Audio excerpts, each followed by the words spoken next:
Go. Hello from Michigan, it's Suze again, and Oliver.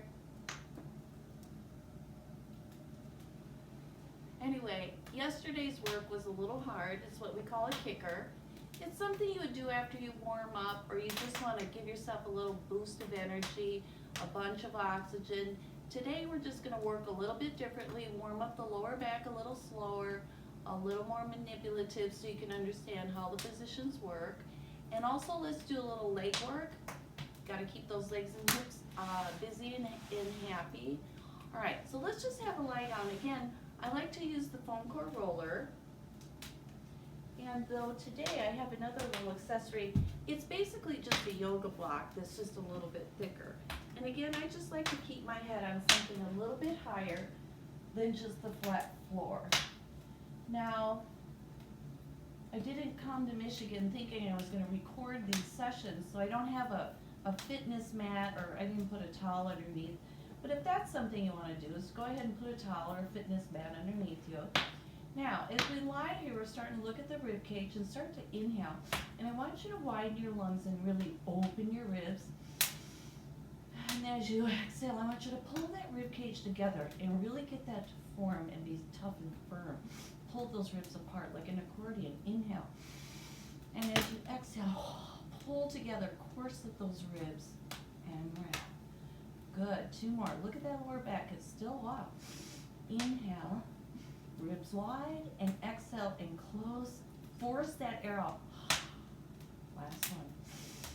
Inhale, widen the ribs, widen the lungs, range your lower back, and exhale. Good, lower back. Gently push gently on. Now we're not just trying to jam the back into the mat. Pull up your pants. Take your hip bones and pull them to the ribs and push them away. Pull up the pants, and the back might touch just a little bit. That's what you're looking for. It's not about jamming the back into the mat. That's a totally different situation. Now, add the diamond and place it in your navel. You can have a diamond, you can have an emerald, whatever you like. Inhale, place that diamond, and the skin just pulls that diamond. Do you feel your booty? A little bit of booty. Inhale and exhale. Good, 2 more.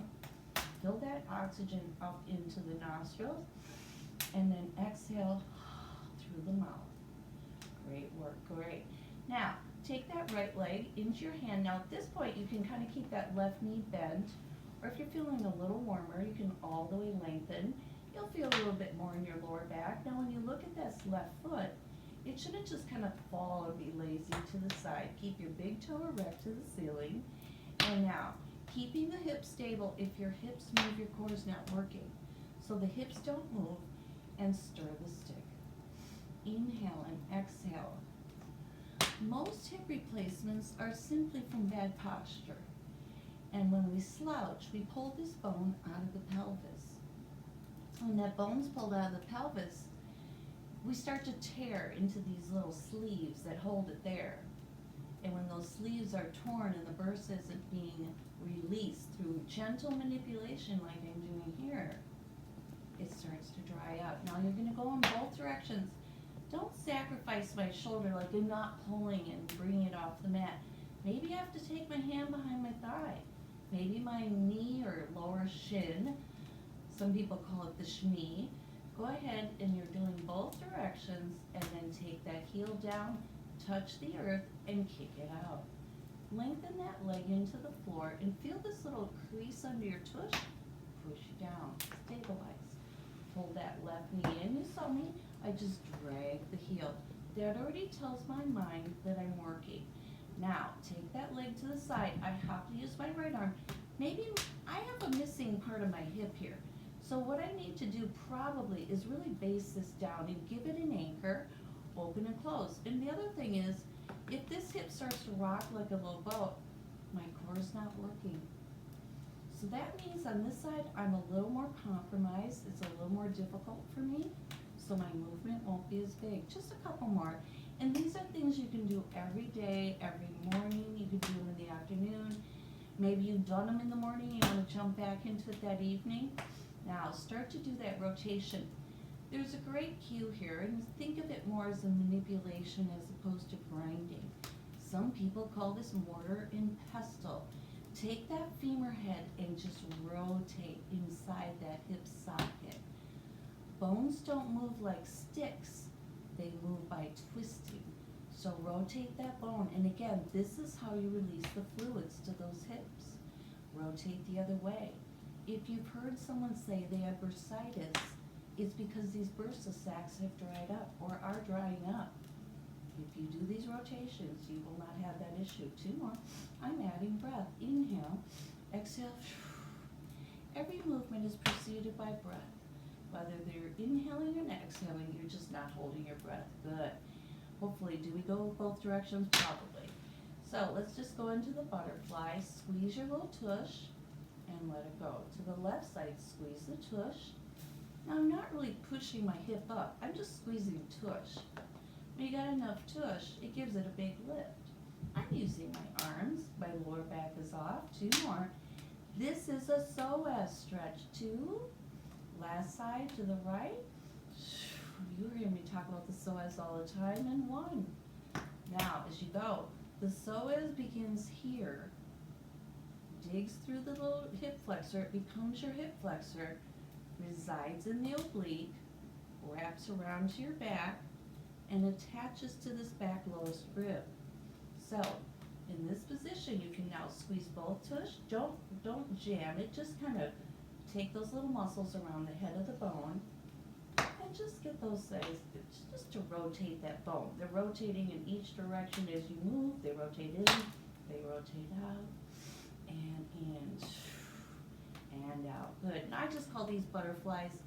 If you don't have equipment at home, which I don't here up in Schloyer, I've got this bone core roller, my little block, and the floor. 2 more, and 1. Good. Stretch that leg out long. As you roll to your side, you'll just lift yourself up. Now there's a number of ways. We're going to do the low leg series here. Side legs are great.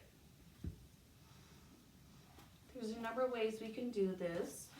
One way is if you just want to, the real emphasis is to keep that lower waist off the floor. So you'll just kind of place yourself over and you're right here.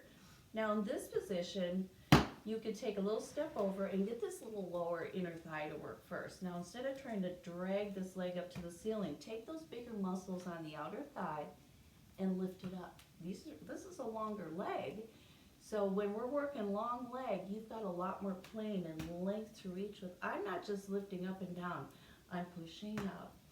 Inhale, push out. When I push out, it helps me lift up. Push and lift it from 2. And 1. Good. Now, again, the circling is vital, just so you can keep those hips lubricated, especially because we're all sitting around watching Netflix right now, and we can hardly get it because everybody else is watching Netflix. 2 more. And 1. Good. So just try about 5 or 6 of each one of these. This is a little kick and a pull. A kick. These could be called donkey kicks. It's not about kicking. I'm putting an egg behind my knee and crushing heel to tush. For 4, squeeze, kick. 3, it's a hamstring work. 2, and last 1. Kick that leg out. The leg comes in and circles. You're turning the bone inside of the pelvis. The pelvis doesn't move. Remember, if your pelvis moves, your core isn't working. Your core connects from here to here, to here, to here. So it's a square. It's a little kind of tilted right now, but it's still a square. Last one. Take this leg and just take a little stretch, pushing my hip forward. I'm just kind of squeezing tush just a little bit. Don't torque it. Don't make it difficult for yourself. Step the leg over and switch sides. Now you can take the barrel with you. But this might be hard for some of you. That's a big lift. To sit there like that, that's a lot of work. Ooh, and is this a good stretch? So go ahead, get the stretch going for yourself. So crisscross legs. Good, sit tall, don't slump. You gotta keep this all lifted. Now we'll always choose the better or easier hip to stretch first. So go to the other side, see how that works. And take it over to the other side. Now at this point, just to show you just little variations in how you get there. This way we have what I call a little kickstand. Make a little kickstand with your elbow. Again, you can step this over. This is super not easy to do. Maybe at this point you're going, oh my gosh, Suze. You're like, I like this much better. So, kick that leg out. Kick that leg out. And again, you're right here. This elbow's leveraging and pushing down into the earth. You see that rib cage come off? Keep it off. That's how it's shaped. It doesn't collapse to the earth. We want to keep that shape. 2 and 1. I know I did quite a few. Always go in first. Say about 5 or 6. You can do 10 if you like those. These 10s are popular. And unscrew the leg. Unscrew the leg. Try to make sure you're moving the femur and the hip, not flipping your foot around, because it'll make you think like you're working. Great work. Good. Take that leg. Now we're going to go into the side top leg. I would get rid of this probably at this point.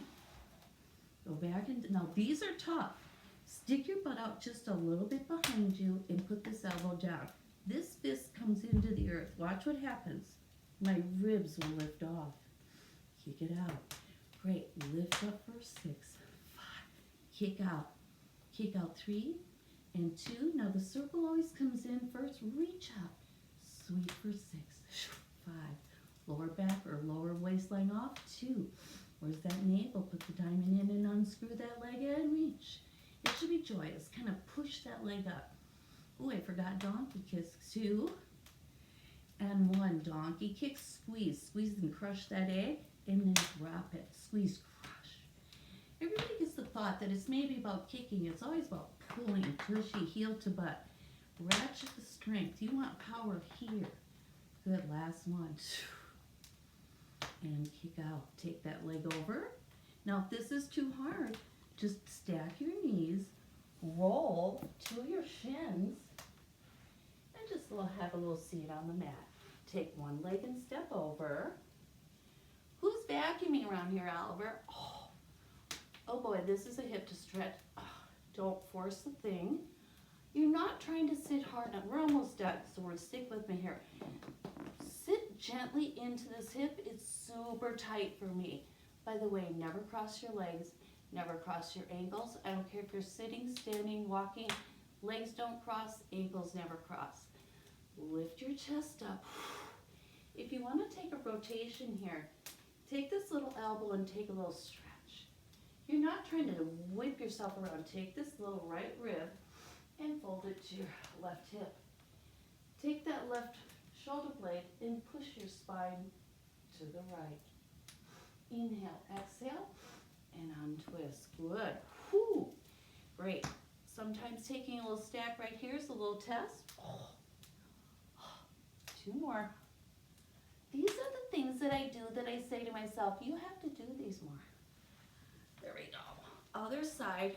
Oh boy. There we go. Now don't force any of this. Even though I'm a little bit warm here, this is a lot of work. Now my tendency in yours will be to lift. Yeah, it's easier. You're seated, but you're not crushing. Just let it kind of be there. It might not even touch. It might be off a little bit.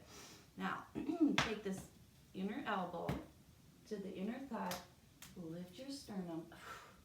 Inhale as you twist. Exhale. Inhale, exhale. Take that left rib to your right hip. I'm not twisting my head. My neck is attached in part of my spine. Turning. Think about your rib cage. Lift your spine and spin your cage around the spine. And it's all core work. Take that little knee over knee. Try to keep the hips down. Don't fall towards your face. And then just about 3 more. And if this is too hard, you're here. Or you're here. It's nothing that you have to be in a certain position. If you don't understand an exercise, or if it hurts or it bothers your knee, I want you to private message me. Thank you very much. This is Suzanne, and it's March 22nd, 2020. Let's see what today brings. Thank you.